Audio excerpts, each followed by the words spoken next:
Praise the Lord. सभी को जय मसीह की। आशा करती हूँ कि आप सभी परमेश्वर में आनंदित होंगे। आज का वचन है इफिसियों 2 अध्याय उसका 1 से 10 वचन।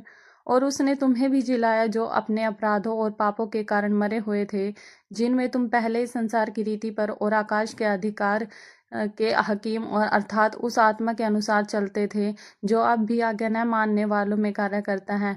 इनमें हम भी सब के सब पहले अपने शरीर की लालसाओं में दिन बिताते थे और शरीर और मन की मनसाएं पूरी करते थे और लोगों के समान स्वभाव ही से क्रोध की संतान थे। परंतु परमेश्वर ने जो दया का धनी है, अपने उस बड़े प्रेम के कारण जिससे उसने हमसे प्रेम किया, जब हम अपराधों के कारण मरे हुए थे तो हमें मसीह के साथ जिलाया। अनुग्रह ही से तुम्हारा उद्धार हुआ है और मसीह यीशु में उसके साथ उठाया और स्वर्गीय स्थानों में उसके साथ बैठाया कि वह अपनी उस कृपा से जो मसीह यीशु में हम पर है आने वाले समय में अपने अनुग्रह का असीम धन दिखाए। क्योंकि विश्वास के द्वारा अनुग्रह ही से तुम्हारा उद्धार हुआ है और यह तुम्हारी ओर से नहीं वरन परमेश्वर का दान है और न कर्मों के कारण, ऐसा न हो कि कोई घमंड करे। क्योंकि हम उसके बनाए हुए हैं और मसीह यीशु में उन भले कामों के लिए सृजे गए हैं जिन्हें परमेश्वर ने पहले से हमारे करने के लिए तैयार किया है। आमीन। Praise the Lord.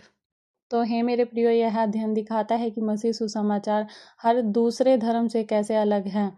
अन्य धर्म कहता है कि तुम्हें परमेश्वर को खुश करने के लिए अच्छे काम करने होंगे, लेकिन बाइबल कहती है कि उद्धार सिर्फ परमेश्वर के अनुग्रह से मिलता है, तुम्हारे कामों से नहीं।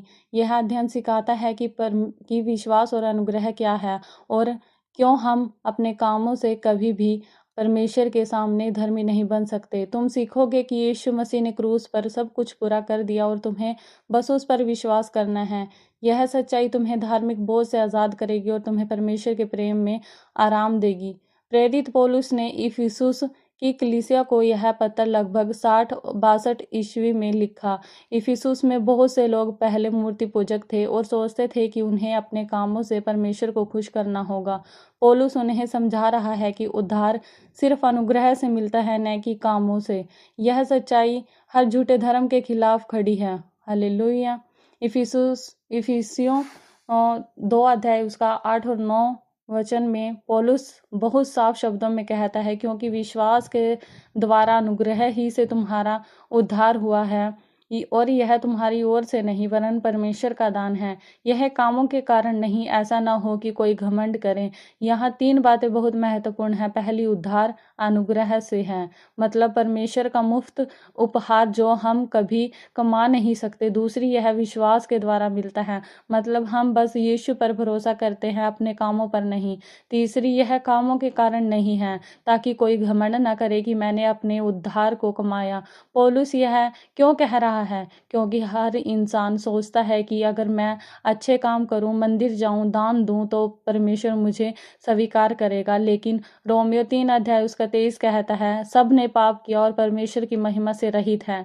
इसका मतलब है कि हमारे सबसे अच्छे काम भी परमेश्वर की पवित्रता के सामने गंदे कपड़ों जैसे हैं। यशायाह 64 अध्याय उसका 6 वचन कहता है, अगर हम अपने कामों पर भरोसा करें तो हम कभी भी परमेश्वर के पास नहीं पहुंच सकते, क्योंकि हम पापी हैं। इसलिए परमेश्वर ने एक और रास्ता बनाया, अनुग्रह का रास्ता, जहां यीशु मसीह ने हमारे पापों की सजा अपने ऊपर ली और हमें मुफ्त में धर्मी ठहराया। इस सच्चाई से 2 बड़े सिद्धांत निकलते हैं जो हर झूठे धर्म को उजागर करते हैं। पहला सिद्धांत, परमेश्वर की पवित्रता इतनी ऊंची है कि कोई भी इंसान अपने कामों से उस तक नहीं पहुंच सकता। गलातियों 2 अध्याय उसका 16 वचन कहता है, व्यवस्था के कामों से कोई भी धर्मी नहीं ठहरेगा। हर धर्म, चाहे हिंदू धर्म हो, इस्लाम हो या झूठी मसीहियत हो, कहता है कि तुम्हें कुछ करना होगा। 5 बार नमाज पढ़ो, मंदिर जाओ, दान दो, उपवास रखो। लेकिन बाइबल कहती है कि ये काम करो हमें परमेश्वर के सामने धर्मी नहीं बना सकते। हालेलुया। क्योंकि हमारा दिल पापी है। दूसरा सिद्धांत, यीशु मसीह ने क्रूस पर सब कुछ पूरा कर दिया। जब यीशु ने क्रूस पर कहा वो सब कुछ पूरा हुआ। हालेलुया। यूहन्ना 19 उसका 30 वचन है ये। तो उसका मतलब था कि उद्धार का काम खत्म हो गया। अब कुछ जोड़ने की ज़रूरत है नहीं। रोमियो 5 अध्याय उसका 8 वचन कहता है, परमेश्वर हम पर अपने प्रेम की भलाई इस रीति से प्रकट करता है कि जब हम पापी ही थे तभी मसीह हमारे लिए मरा। यह अनुग्रह है। परमेश्वर ने हमें तब बचाया जब हम उसके लायक नहीं थे, इसलिए हम घमंड नहीं कर सकते बल्कि सिर्फ धन्यवाद दे सकते हैं। यह सच्चाई तुम्हें हर झूठे धर्म से बचाएगी जो कहता है कि तुम्हें कुछ करना होगा। नहीं, यीशु ने सब कुछ पूरा कर दिया और तुम्हें बस उस पर विश्वास करना है। इस सच्चाई को अपनी रोज़मर्रा की ज़िंदगी में कैसे लागू करें? सबसे पहले अपने दिल की जांच करें। क्या आप अभी भी परमेश्वर को खुश करने के लिए अपने अच्छे कामों पर भरोसा कर रहे हैं? जब आप प्रार्थना करते हैं, क्या आप सोचते हैं कि परमेश्वर आपकी सुनेगा क्योंकि आपने कुछ अच्छा किया? यह गलत सोच है। इसके बजाय हर दिन सुबह उठकर याद करें, मैं परमेश्वर का बच्चा हूँ सिर्फ यीशु मसीह की वजह से, मेरे कामों की वजह से नहीं। जब आप गलती करें तुरंत माफ़ी मांगे और याद रखें कि यीशु ने पहले ही आपके सभी पापों की कीमत चुका दी है। अपने परिवार और दोस्तों के साथ बातचीत में उन्हें बताएं कि मसीह धर्म दूसरे धर्मों से कैसे अलग है। यह अनुग्रह का धर्म है, कर्मों का नहीं। जब कोई कहे कि अच्छे काम करो तो स्वर्ग मिलेगा, तो प्रेम से समझाएं कि बाइबल क्या कहती है।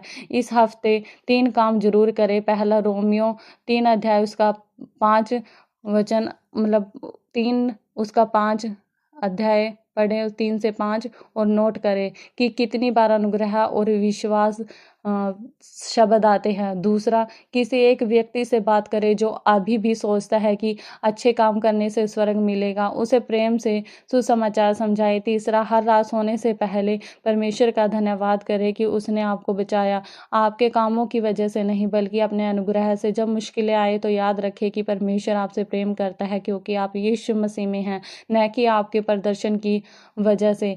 अपनी कलीसिया में दूसरों को भी यह सच्चाई सिखाए, खासकर नए विश्वासियों को जो अभी भी कर्म आधारित सोच में फंसे हो सकते हैं। प्रार्थना करें कि परमेश्वर आपको और गहराई से समझाए कि अनुग्रह कितना अद्भुत है। Hallelujah, praise the Lord. तो है मेरे प्रियो, हमें यह जानने की ज़रूरत है, क्या आप कभी सोचते हैं कि परमेश्वर आपसे प्रेम करता है क्योंकि आपने कुछ अच्छा किया है? मसीह धर्म दूसरे सभी धर्मों से कैसे अलग है, इसे अपने शब्दों में समझिए और दूसरों को भी समझाइए। जब आप गलती करते हैं तो क्या आपको लगता है कि परमेश्वर आपसे नाराज़ हो गया? आप किसी हिंदू या मुस्लिम दोस्त को अनुग्रह के बारे में कैसे बताएं? क्या आप अपनी मुक्ति के लिए यीशु पर पूरी तरह भरोसा करते हैं या अपने कामों पर भी थोड़ा? हालेलुया। इस हफ्ते आप किस एक तरीके से अनुग्रह को अपनी ज़िंदगी में जीकर दिखाएं? हालेलुया। आपकी कलीसिया में कौन से लोग अभी भी कर्म आधारित सोच में फंसे हैं जिन्हें मदद चाहिए? हालेलुया। तो हे मेरे प्रियो, हमें परमेश्वर से प्रार्थना करनी है, हे प्रभु यीशु, मुझे माफ़ कर कि मैं कभी कभी अपने अच्छे कामों पर भरोसा करता हूँ। मुझे याद दिलाएं कि मैं सिर्फ आपके अनुग्रह से बचा हूँ। मेरे दिल को बदले ताकि मैं हमेशा आप ही पर भरोसा करूँ। परमेश्वर मेरे परिवार और दोस्तों को दिखाए कि मसीह धर्म कर्मों का नहीं बल्कि अनुग्रह का धर्म है। मुझे साहस दे कि मैं उन्हें सुसमाचार बता सकूं, उनके दिलों को खोले ताकि वे सच्चाई को समझे। हे पवित्र आत्मा, मेरी कलीसिया में उन लोगों की मदद करे जो अभी भी सोचते हैं कि उन्हें अच्छे काम करके स्वर्ग कमाना है। हमें सिखाएं कि अनुग्रह कितना अद्भुत है और हम इसे दूसरों के साथ कैसे बांटें। आमीन। प्रभु यीशु मसीह के सामर्थी नाम में मांगते हैं, आमीन। तो है मेरे प्रियो, आशा करती हूँ कि आपको ये वचन समझ आए होंगे कि अनुग्रह ही से हमारा उद्धार हुआ है, हमारे कर्मों से नहीं। परमेश्वर इन वचनों के द्वारा आप सबको आशीष दें। वीडियो अच्छी लगी हो तो वीडियो को लाइक करें, कमेंट करें एंड चैनल को सब्सक्राइब करें। God bless you all.